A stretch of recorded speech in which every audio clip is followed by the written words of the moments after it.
One of the greatest fears of any parent are the real and even imagined dangers in the world.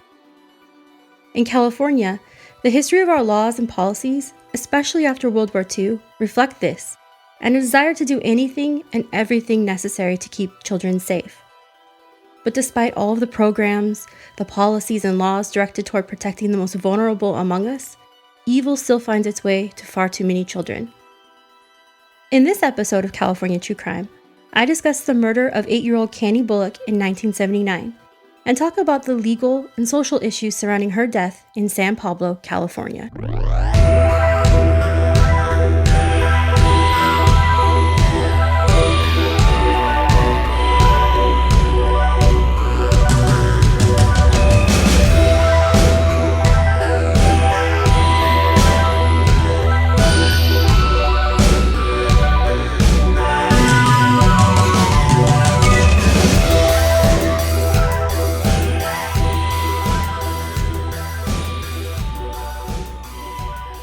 Thank you for listening to this episode of California True Crime. I'm your host for this episode, and my name is Jessica. So before I tell you about this terrible crime, I do want to warn listeners. Every episode that we've done has been difficult and has dealt with difficult topics. This one won't be any different, and I do want to warn listeners that this episode will deal with the rape and murder of a child. It may be difficult to listen to some of the details. Some of them are graphic. I won't be sharing those details because I'm looking to be graphic or shocking or gain listeners, but because understanding them will better help you when we talk about the trial, what the jury is feeling, and what the family is feeling. Information for this crime came mainly from two places: the appeals paperwork, as well as various newspapers. This is really a terrible crime that happens to an 8-year-old, and it's one you would expect to be really covered throughout the state. Unfortunately, it just wasn't, even though it goes cold for a couple of decades. So to get information in this case, I had to use articles from really all over the state, different newspapers. And you can find a list of the places I got information for this episode on our website at californiatruecrime.com. There you can also find more information on the crime, any photos that I was able to find, which unfortunately for this case was not too many. And I'll also post links to things like the appeals paperwork if that's something you're interested in reading for yourself. In 1979, Cannie Melinda Bullock was 8 years old and living with her mother, Linda, in the small town of San Pablo, California. The two of them had moved to San Pablo around 1972 or 1973 from Mississippi when Cannie was just 2 years old. San Pablo is a pretty small town in California. It's actually in the Bay Area. It only has about 31,000 people living there now. And in the 1970s, when Cannie lived there, it was even smaller, with just under 20,000 people. It's almost completely surrounded by another town. That town is Richmond, California. So it's kind of a town within a town. And even though it's in Contra Costa County, San Pablo is known as a suburb of Oakland. San Pablo is across the San Francisco Bay. It's actually about 19 miles from the city of San Francisco and only about 10 miles from the San Quentin prison. San Quentin prison would be actually across the bay from it. You'd have to take the Richmond-San Rafael Bridge, and that's the most northern part of the San Francisco Bay. So in 1979, Cannie was 8 years old and living with her mother in a suburban area in San Pablo and in what the newspaper called a converted garage. The address to their home was 2628.5 Dover Avenue in San Pablo, and it was actually less than a mile from San Pablo City Hall and the local library. So I don't know too much about San Pablo myself, but it looked very close to kind of a downtown area. The home they lived in, as I said, is a converted garage, but it isn't a garage attached to a house like you're normally kind of thinking in your head of a garage. The property itself is quite long, and the main house is also very long, in the style of a shotgun home. A shotgun home is one that's less wide and a rectangle, so rooms are spread throughout the house, kind of on a line, one behind the other. The property also has a large backyard and a couple of buildings on it. The garage they lived in was in that backyard, behind the main home, and it consisted of 2 rooms. One of the rooms was used as a living room, and it's actually where Cannie slept on a sofa bed. The other was used as a bedroom and is where Cannie's mother, Linda, slept. Also staying with Linda and Cannie was a 19-year-old friend named Debbie Fisher. I don't know anything about Cannie's father. I do know he didn't live with them in San Pablo. I don't know what their relationship was or if he even had one. He isn't mentioned and brought up by the police in anything that I read. He's definitely not in the newspaper articles, and he's not part of the appeals paperwork, so I'm not sure he really comes into this case at all. And it really does sound as if once Linda and Cannie moved to California from Mississippi, they leave most of their family behind there in that state. According to the very little information I could find about Cannie, she sounded like a typical 8-year-old. She was quiet and nice. It was common to find her talking to people. We'll have a picture of her on our site. I could only find one. In that photo, Cannie had long brown hair with blondish highlights, brown eyes and freckles that stretched across her nose and cheeks. In the picture I found of her, she was missing several front teeth. It's a really common feature of children that age. They're in the process of swapping out their baby teeth for adult ones. On the evening of Friday, August 24th, 1979, Cannie did what many kids her age would be doing. She took a bath, put on her robe, and laid down in the front room of their home on the sofa bed to watch some TV. I don't know what she watched that night, but her choices from the 3 main TV networks at the time were things like the Wonder Woman TV show, a Happy Days episode called Mork Returns, and a few movies of which were mainly focused on crimes. This same night, Linda and Debbie decided to go to a bar in San Pablo called Oscar's Bar. This bar was on 23rd Street, and I couldn't find a specific address for it. It does not seem to be there any longer, or at least if it is, it maybe has a different name. 23rd Street, the street that Oscar's Bar is on, is a really important street in San Pablo's history. It has served kind of as a main drag, that's according to its website. It seems like it was a place that had a lot of bars and restaurants on it. It's currently undergoing a pretty big revitalization effort. And this is important, I think, because when this crime happens, police begin to look for a suspect. And this is a place where there's just a ton of nightlife. There are a ton of witnesses also to people being at the bars, things like that. So this street will become important later at trial. So to give you a better idea of where 23rd Street is in San Pablo, you should know that that street extends from the 580 freeway. It goes through Richmond, California, and remember that's the town that almost completely encompasses the surrounding of San Pablo, California.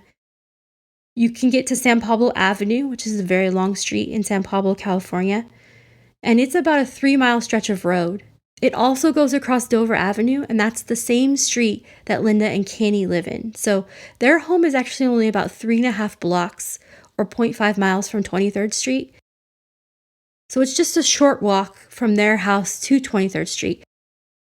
Again, I don't know where on that 3-mile stretch Oscar's Bar was, so it could be very close, it could be farther down, but I'm guessing it was probably pretty close to their house and they could get there by walking. So around 11 or 11:30 p.m. on that Friday, Linda and Debbie decided that they would leave for the bar. Linda left Cannie home alone. This was something she had done many times, but do remember she was 8 years old at the time. Before leaving for the bar, Linda checked the windows and she checked the doors. She wanted to make sure everything was safe and locked up tight. She also talked with Cannie about not opening the door to the home. If someone came by or if they knocked, no matter who it was, even if it was someone she knew. That would be the last time Linda would see her daughter alive. She left the home and she left Cannie still laying on the sofa bed watching TV in her robe, and she walked out to the front yard, through the front gate which she latched behind her, and headed to Oscar's Bar. Between 2 and 3 a.m. that morning, Linda returned home from Oscar's Bar alone. When she walked up the sidewalk, she noticed that the front gate was unlatched. She went through it and towards the garage where she lived with her daughter, and remember, that's in the backyard. When she got to the front door of her home, she noticed that it was unlocked and open. Once inside the home, she expected to see Cannie still laying on the sofa bed and still watching TV. but when she got inside, she wasn't there. Instead, Cannie's robe was laying on or near the sofa bed, and there was a great deal of blood in the area. Linda became frantic, screaming and yelling for her daughter. A short time later, Debbie also returned home, and she found Linda frantically looking for Cannie. It was at this time that the police were called. When the police arrive at the home, they begin to look for Cannie, and it's actually just a very short time later that they find her in the backyard of the house. Cannie had been murdered and placed. She was nude on the lawn of the yard, near a backyard fence, and covered with the blue floral print blanket or comforter. This blanket did not belong to anyone living in the house, and police believe it was brought to the scene by the murderer. And that newspaper actually uses the word dragged out to the yard. When I initially read the articles of this murder, it seemed really odd to me that Cannie's mother hadn't found her in the backyard. Like I said, they're just living in a little two-room garage. She's obviously not in the house. You would think, in my mind, you would look outside. But when I look at the picture, and I will have a picture of this on our site, especially it's a satellite photo from above from Google Maps, you can really see how large the backyard is. It has a couple of buildings in it. It has some, obviously it's not the same as it was then, but it's large enough for a lot of debris. There's bushes and shrubs, so I think it would be pretty easy to hide something back there. In this case, unfortunately, it's a little girl. The police very quickly have to switch from searching for a missing child to solving the murder of one. And the scene held several clues, some of which really were more confusing than anything else. It didn't appear to police that the home was broken into, so the assumption was made that Cannie actually opened the door to whoever eventually murdered her. In several of our other episodes, one of the questions police had to ask themselves in these kinds of circumstances was, who would the victim willingly open the door to the home? Would they open to a stranger or only someone that they knew? That can really help them narrow down the suspect list. Cannie's mother, Linda, tells them that she told Cannie not to open the door to anyone. But obviously, since there isn't a clear sign of a break-in, this happened anyway. I think it's also important to mention that this is before the 1980s and 90s, before the real focus on stranger danger that we've talked about in other episodes.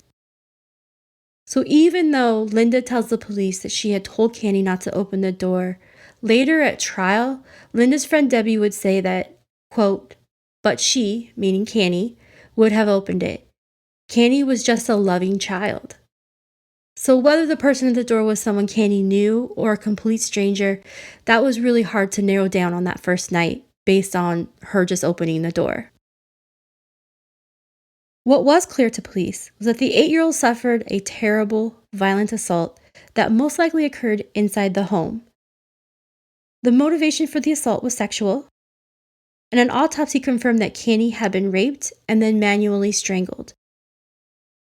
And this is a time before DNA. So police are really relying on what they can find at the scene to point them towards a specific suspect. In this case, though, investigators and the coroner do something very critical to eventually solving this case. They preserve evidence from the body. They collected semen from several locations, and this act will eventually make it possible for them to find the perpetrator, but also makes the creation of a defense more difficult. Police also ask Linda and Debbie to go through the house and kind of point out anything they think might have been taken or stolen. And what they actually find is 2 very disconcerting pieces of evidence. In the front room, the one where Cannie sleeps, next to the sofa bed, there's a coffee table. On the coffee table, instead of something being taken, there were 2 things left. The first was a Sagittarius zodiac pendant, the kind of thing a person might wear as a necklace. The second thing, and sitting next to that, was a Sears sewing manual. Again, neither of those things belonged to Cannie, Linda, or Debbie. They did not come from inside the house. And the sewing manual in particular was a very confusing item to have left behind and left sitting out in the open on a table inside the home. And there's something almost terrifying about the sewing manual, I think.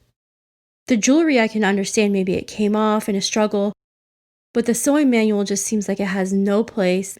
There's no way to understand why it's there. And there's never really a good explanation in this case for why it's found there. But it is evidence for police to look at.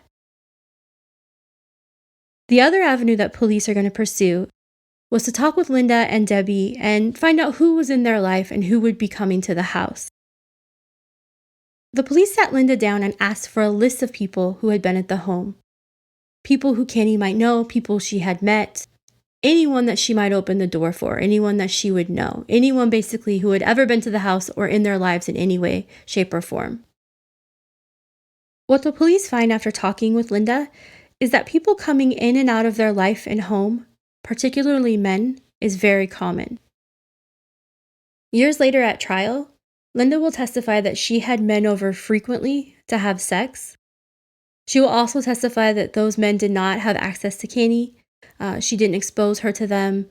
Everything that she did with these men, they did in her room, not in the living room, and that Cannie never spoke to them or saw them or interacted with them in any way. There are also 2 newspaper articles that say this was a common place to do drugs and that people would come to the home for that purpose, specifically methamphetamines. And this leads us to kind of a difficult part of this episode, and sort of episodes we've covered in the past, which is that oftentimes there aren't things stated explicitly in a newspaper, or even in this case in the appeals documents. It is always important for us, though, to give you as many facts as we can, and to always have those facts backed up by research. It's never our goal to make judgments, or to react, or to guess in a case. We like to have that always backed up by something that we've read. Mainly because everyone here in this story is real. The people are real and their lives are not encompassed by this one story, and I can't tell you about all of it. So we want to be sure when we say something that what we're telling you is true. And nothing in the newspapers or even the appeals documents explicitly states what was happening at this house. I did find a single mention in a criminology textbook actually called Forensic Criminology to Cannie Bullock. There's not a lot of extra information there about what was going on in Cannie's life. It wasn't in a chapter about victimology and kind of teaching that to students. So it really didn't focus too much on the actual murder or what was happening with Cannie. And in that textbook, it does specifically say that the house was being used for prostitution or sex work. So as well as the textbook, Linda's friend Debbie, who was also staying or living at the home, testified that there were a lot of male visitors. Those men, she said, were there for Linda. And she disagreed with Linda's testimony that Cannie never met the men who came to the home. And a lot of that has to do with just the setup of the home. Cannie stayed in the front room. That was where the sofa bed was. That's where the TV was. And that room opened up to the front door. So if someone came over, it would be very difficult to walk through the house to Linda's bedroom and not also see Cannie in the front room. Debbie also testified that she saw on several occasions Cannie speaking with the men who had come over. Sometimes they would sit in the living room. They might talk or chat before heading to Linda's bedroom. And Debbie also talked about taking Cannie outside the house when she was there. So if a man would come over, she might try and take her on a bike ride. They might go and do something, just so Cannie wouldn't have to deal with any of the men who were coming over. Debbie also testified to the incredible guilt that she felt leaving Cannie on that night to go to the Oscars bar. In her testimony, she said, quote, "I should not have left her. I should never have done that." Both Linda and Debbie give the police a list of everybody they can think of who had ever been to the house. At trial, police do testify that they believed at the time that Linda had withheld some information from them. Police also widen the net. They talk with neighbors. They talk with the bartender at Oscar's bar, just hoping they can come up with someone who's seen something, maybe heard something, maybe someone who just randomly knows something, but they don't turn up any incriminating evidence. At some point in the investigation, police do pinpoint a man in the area they believe may have committed this crime. And though this crime goes unsolved for several years, police do make it clear that they believe this is the person who has done this. They just don't have enough evidence to make an arrest. The man that police pinpoint actually only lives 2 houses away from Cannie and her mother. His name is William Flores, and they seem to come to this conclusion that he committed this crime without really hard evidence. William Flores lived in San Pablo, California, and according to the newspaper, as I said, he is their neighbor. I think he's just 2 or 3 houses away on Dover Road. He lives with his mother, and he becomes the police's number 1 suspect. Mainly because, according to them, he tries to insert himself into the investigation. This is something we'll see actually in a lot of cases. And in this case, it really causes the police to question why he's doing this and maybe he's actually committed the crime. He ends up talking to the police several times. When the police look into Flores, they find that there's been some complaints that he's chased and bothered young girls, including making some lewd comments. To be clear, this is what the police say they found. I didn't actually find any police reports or convictions regarding William Flores, so a lot of this is what police say. Flores did not have an alibi on the night of the murder, and he told the police that he knew Cannie. He also told police that they could find evidence regarding Cannie's murder in his backyard. Police looked, but they actually never find anything there. Neither Linda nor Debbie knew Flores or had ever spoken with him. The other thing that police find out that they think points to him is that William Flores had actually looked into taking classes so that he could be a sewing machine repairman. I don't know what the notebook that they found in the house looked like. It sounded more like perhaps a manual that went to someone's specific machine, as opposed to, say, something you would get in a classroom. But this caused them to suspect him. Through the years, the police were never really able to find enough evidence or anything concrete to make an arrest. In 1983, just a few years after Cannie had been murdered, William Flores stabbed himself in the chest and set himself on fire. He dies a few days later and is buried in St. Joseph's Cemetery in San Pablo. It's believed that there wasn't a note or explanation for why he did this, but police continue to consider him the main suspect in Cannie's murder. Ultimately, though, Cannie's case goes cold, and it stays that way until the 1990s, when DNA technology would change everything. Not only is DNA at that time being used in current cases, but there was also a push to solve older cases where DNA was available. In Cannie's case, all that evidence that was collected from her body and the crime scene can finally be submitted to a lab in the hopes of developing a profile. Police tell the press about sending in the DNA analysis, and when I first read these articles, I initially thought that these were articles about arresting Cannie's killer. They're very matter of fact, and in the Californian, which is a newspaper from Salinas, it starts, quote, 17 years have passed since the rape and murder of 8-year-old Cannie Bullock, and police finally think they found their killer. This paper makes really clear that police believe that William Flores is the murderer, and they haven't really been searching for anyone else. And this is an article before the DNA has actually been sent off, but it really makes it seem like they've already decided. They also do say that their expectation is that the DNA will match William Flores, and they exhume his body to take a DNA sample. They send that sample, along with DNA samples from Cannie's body, including semen, to a lab in Maryland. So things don't really go as expected. The lab is able to create a profile using the semen in Cannie's body, but it doesn't match William Flores. What's interesting to me is that after it doesn't match, there actually isn't anything in the press about him. And I'm not really sure why that is. I don't know if police got this information and they didn't call the press or put out a press release, which I think a lot of the articles we use are actually going off of. But it does seem worth noting if you've been saying someone for several years is probably a murderer of an 8-year-old, and then you find out that that's not true, that you at the very least go to the press and say, we were wrong, he was innocent of this crime. And this isn't really about blaming police. I completely understand why sometimes they get sidetracked or focus in on someone else. That's a really common trope that we see in all kinds of TV shows and movies. And I don't know that they completely excluded looking at other people because they were so focused on this. And I don't know why William Flores put himself in the center of the case. I don't know if he just seemed odd when they were interviewing him, so they kind of focused in on him, or if he came forward himself to talk with them. I can't even explain to you why someone would say there was evidence in their backyard, but we do know that this happens. We've seen it in a few of the cases before. In the Stephen Stainer case that happened, when people came forward and said they had committed the crime when they clearly did not, but it sent police scattering in different directions.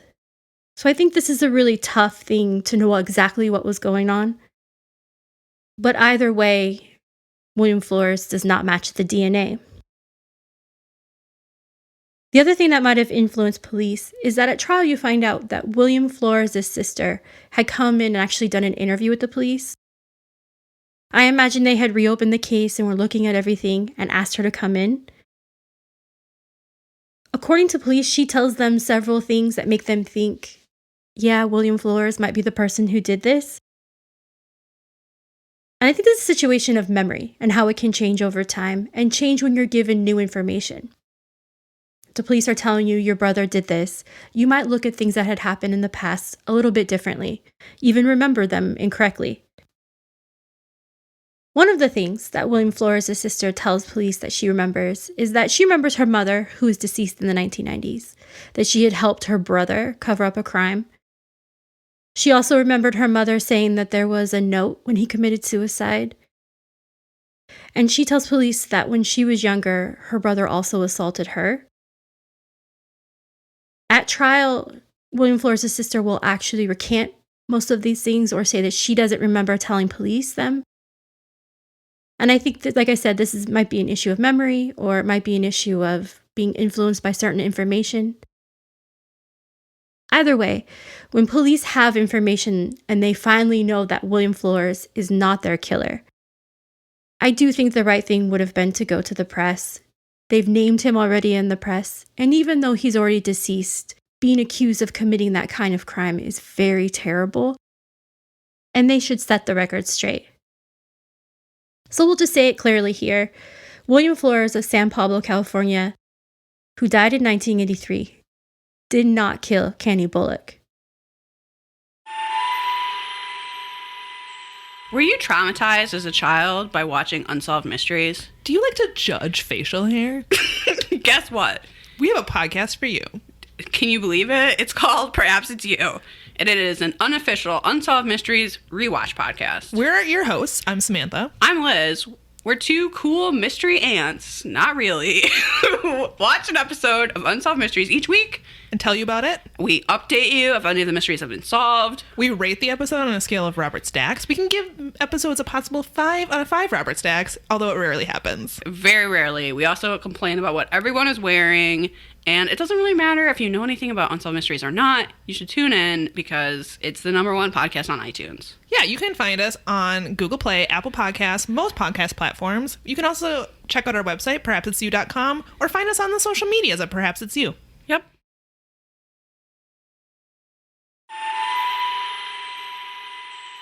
But now that police have a DNA profile, they have information that's key to solving this case. But in the 1990s, the DNA databases that we're used to today are just getting off the ground. Most of them are still a state thing. CODIS is something that's still being put together. So it's really about waiting for cities and counties and states to get people who are in jail, to get their DNA, and to put it in the system. And this can be costly, so it takes a lot of time. The police in San Pablo, California, submit the DNA found on Cannie's body to the database several times, but for many years, they don't get a hit. But in 2002, when they submit it, it finally comes back with a match. And it matches a man in a Colorado jail named Joseph Cordova Jr. In 2002, Joseph Cordova Jr. is in a facility called the Arkansas Valley Correctional Facility, and that's in Crowley, Colorado. Cordova grew up in Colorado, His father had been a coal miner as well as a deputy sheriff. In court, Cordova's brother called their upbringing, quote, wholesome. Cordova also served in the Navy from 1962 to 1970 and spent 2 tours in Vietnam. Both Cordova and his brother will say in court that they believe that changed him. Cordova said that when he returned home from Vietnam, he began drinking and using drugs, although he was never addicted to either. He had been married 3 times over the years and had 7 kids of his own. Cordova also has a long legal history. In 1970, he had a forgery conviction. He also had a conviction for possession of a sawed-off shotgun, a conviction for firing a rifle inside his Colorado apartment for the purpose of scaring his girlfriend, and that was in 1982. He had a conviction in Colorado, also in 1994, for resisting arrest, misdemeanor menacing, and a 3rd-degree assault. He had also been arrested over the years for disorderly conduct, domestic violence, possession of controlled substances, and drunk driving. And at the time his DNA is matched to Cannie Bullock's crime scene, he's actually in jail for sexually assaulting 2 children in Colorado. The first crime happened in 1994 when he sexually assaulted a young girl. He pled guilty to that crime and went to prison. He was let out of prison in 1997, and only 3 weeks later, he sexually assaulted an 11-year-old boy. He also pled guilty, and in that case, he was returned to prison. When police in San Pablo received Joseph Cordova's name as a match to Cannie Bullock, they immediately start to investigate him. Police find out that in 1979, Cordova was living in San Pablo, California, and even more than that, he actually knew Linda, Cannie's mother.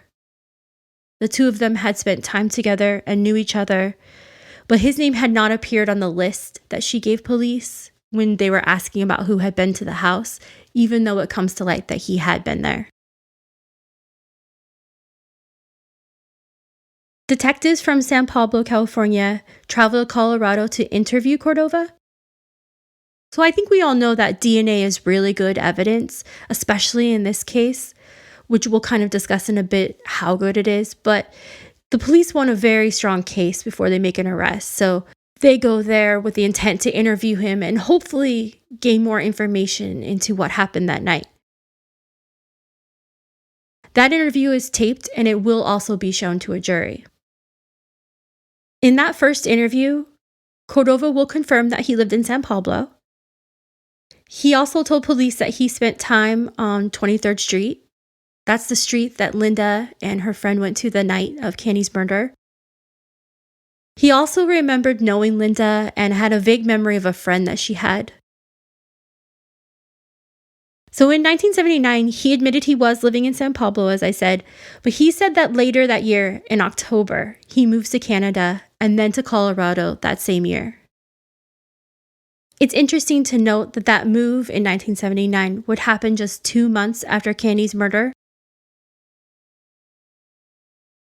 So investigators also tell Cordova that they found his DNA on Cannie's body, and they ask him how it could have gotten there.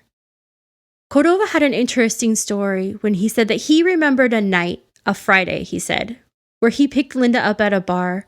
He said he took her home and the 2 of them, quote, went to bed. However, he tells police that he's never met Cannie and only had a vague memory of Linda even having a daughter who maybe had died.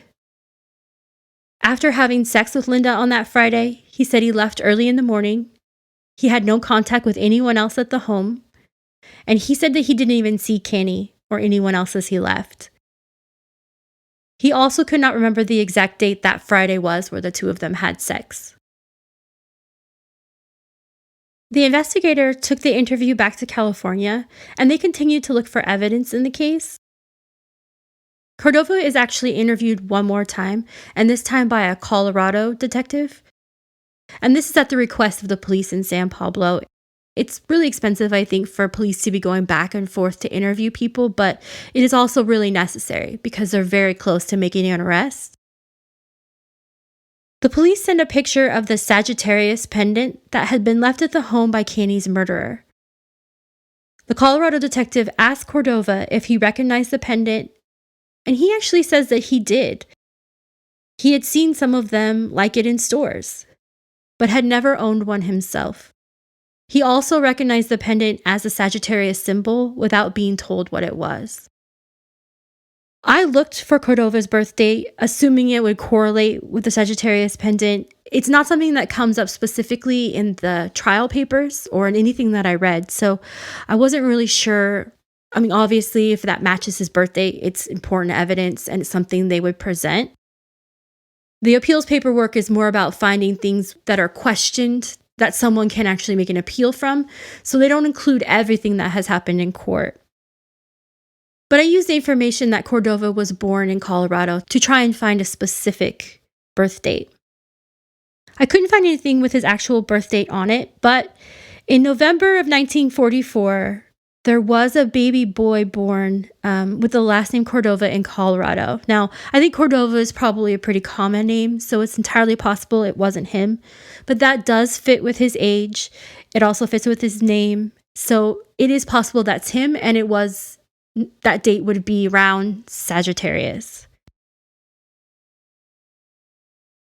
Also, during that second interview, Cordova actually changes his story a little bit from the first time when he interviews with San Pablo police. So he tells this detective that during the Friday that he had told police about when he had had sex with Linda, that he now remembered Cannie actually being there. He remembered her being in the front room while he was in the bedroom, and he saw Cannie as he left the next morning, which makes a lot of sense because, as we said, you'd have to go through that room to exit through the front door.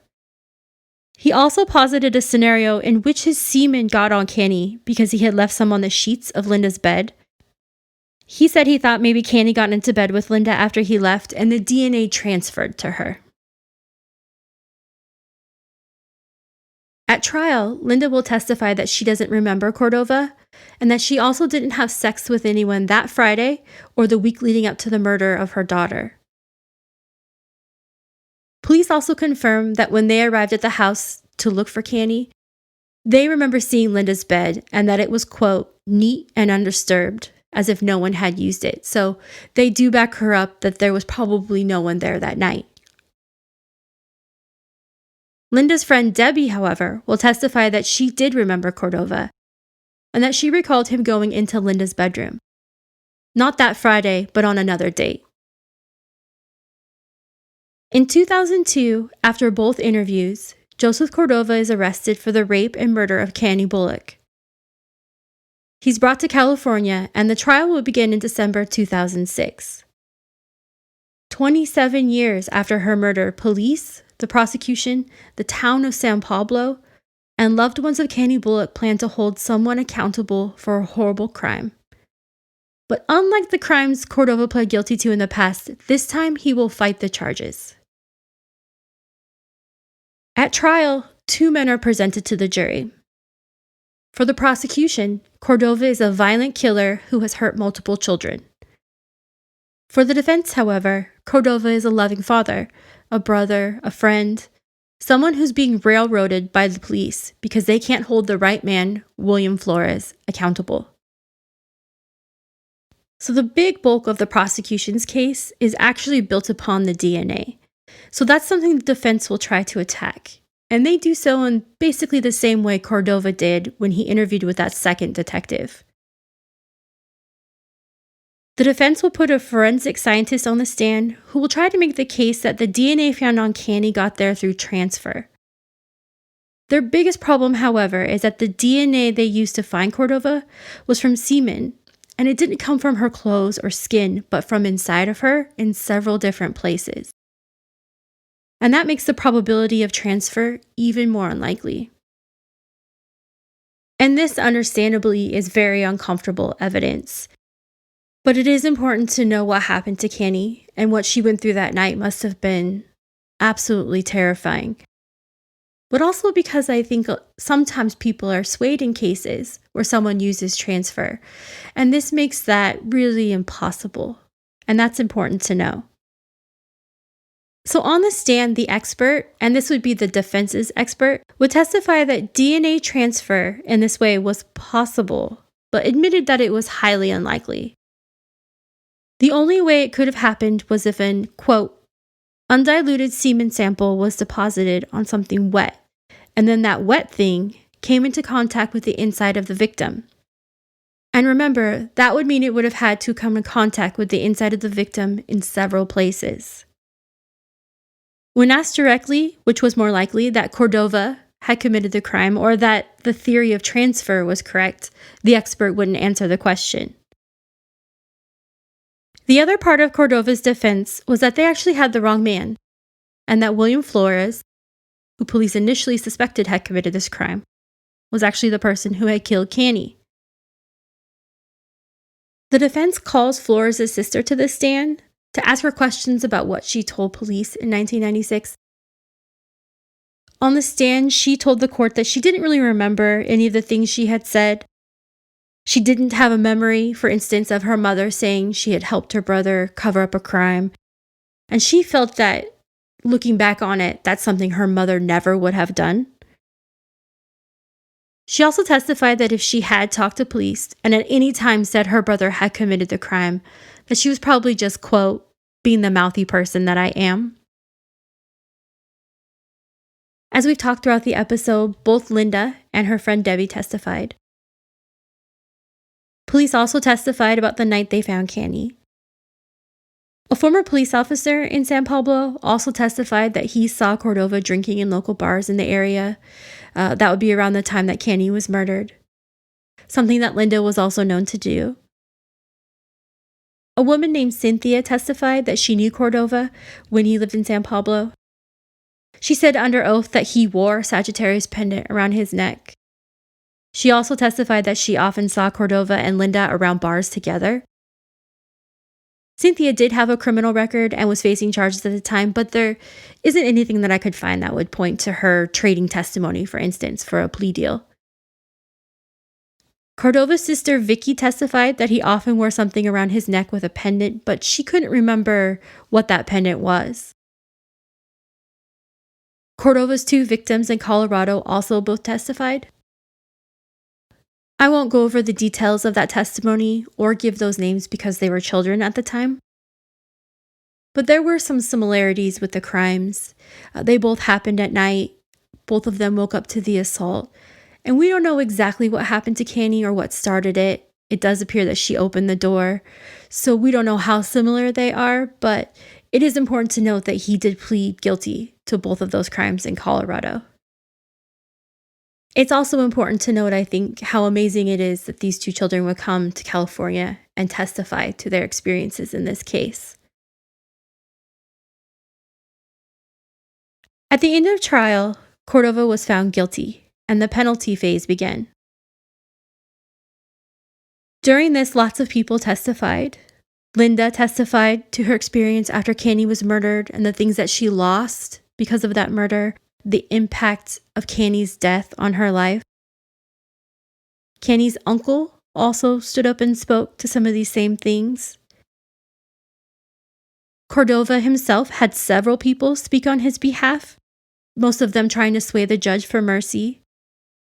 His brother, sister-in-law, two sisters, his current wife, a former girlfriend, a longtime friend, and a former brother-in-law.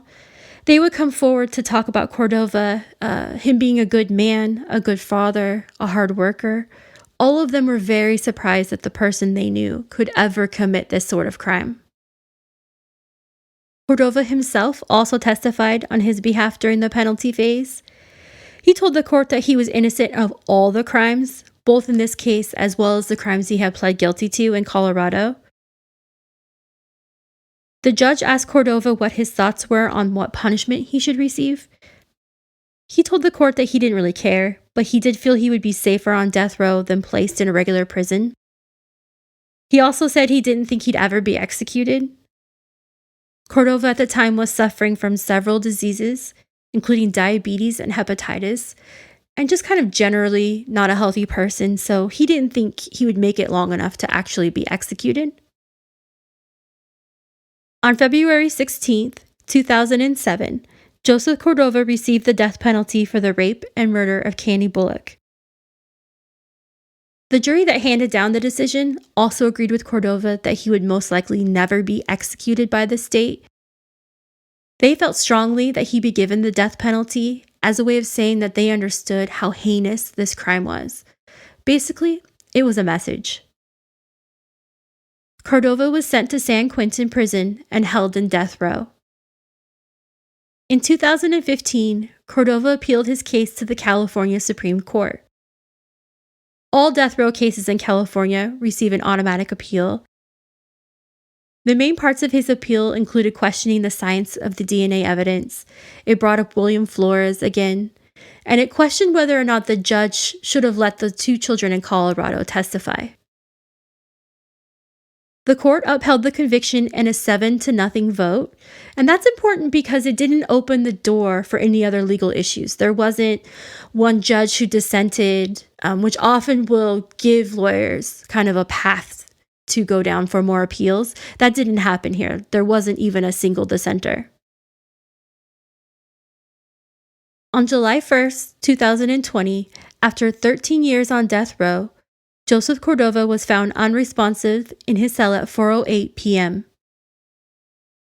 Like a lot of prisons around the country, San Quentin is having difficulty controlling and protecting inmates and workers from outbreaks of the coronavirus. Cordova was given medical assistance but was pronounced dead at 4:22 p.m. He was 75 years old. It is believed his cause of death is COVID-19, though in California to officially list that as a cause of death on a death certificate, a person has to test positive for the virus, so it may take some time to get an official diagnosis.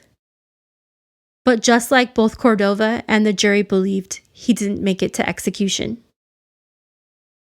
Linda Bullock, Cannie's mother, was never accused or arrested for child endangerment.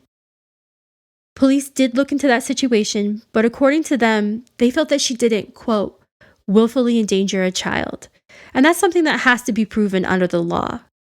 Basically, that on the night when she left Cannie home alone, she didn't believe she was actually leaving her in any danger. And she definitely didn't think that she would be murdered. And I think that this one is really frustrating. I know it's frustrating for me, and I believe a lot of our listeners will agree that for obvious reasons, it seems very frustrating that no one is held responsible for leaving an 8-year-old home alone, especially now that we know about some of the stuff that was happening at the home. Kind of increases the possibility that someone who didn't belong there or who didn't belong dealing with an 8-year-old might show up. But at the end of the day, the person responsible for Cannie's death is the person who made the choice to knock on that door, go inside, and murder her. Cannie Bullock was only 8 years old when Joseph Cordova Jr. made the decision to violently rape and murder her. He took her life in one of the most brutal ways possible. She never had a chance against a man much older, bigger, and ruthless than her. And even though science found a way to hold him responsible, nothing can create parity for a life that had yet to be fully lived. Like so many of our episodes, the end of this story feels empty. Because until we find a way to protect the most vulnerable among us, these crimes will continue to happen. Cannie and every child deserve better. Thank you for listening to this episode of California True Crime. Here with our cold case for this episode is Charles. On Tuesday, September 24th, 1996, a cook at the Four Corners Pizza at 628 2nd Avenue in the unincorporated town of Crockett, California, became concerned when one of his coworkers did not come back from her break. He went down a staircase into the back of the pizza parlor and to the basement where the bathroom was located, and there he found Priscilla Ann Lewis murdered in the restroom. Priscilla Lewis was 21 years old in 1996 and lived in the town of Vallejo, about 10 miles away and over the Carquinez Strait in Contra Costa County. Lewis was known as friendly and outgoing, and according to a friend she worked with, she lit up a room. She had been working at the pizza restaurant to save money to purchase a new home. According to her cousin, Lewis was frightened to use the restroom at the Four Corners because of where it was located. It was part of an old building called the Valona Square Mall that housed several other businesses, including a candy shop, a video store, a construction office, and a dance studio. All of the businesses in the building shared bathrooms located in the basement of the building. Lewis was known to use the restroom of a bar across the street to avoid the basement area, described as isolated, vacant, and dimly lit. Anyone who entered the building could get to the basement bathrooms. There were 3 entrances and 3 narrow, long stairwells leading to the basement throughout the area. But that September in 1996, Lewis was found in the basement bathroom. She'd been severely beaten and her neck was broken. The cause of death was determined to be strangulation. Contra Costa sheriff detectives interviewed many people at the time, but Priscilla Lewis's case remains unsolved. According to Troy Krenslow, quote, "This community was rocked by it. There was a black cloud over this town. It was bad," unquote. If you have any information about this crime, please contact Contra Costa Sheriff Homicide Detectives at 925-313-2630, or you can email them at tips@so.cccounty.us. You can also leave an anonymous tip at 866-846-3592. Thank you for listening to this special episode of California True Crime. If you'd like to get a hold of us, you can email at calitruecrime@gmail.com. You can find us on Twitter or Instagram at calitruecrime. You can also find us on Facebook, and we do have a discussion group on Facebook if you'd like to join that. We do have a Patreon page, which you can get to from californiatruecrime.com. This is our website, which has our works cited, a blog that we've been doing. We'd like to thank our quality control lady, Melanie Duncan. This has been recorded at Snail Ranch Studio and The Hangar. This is a production of Way Grimace.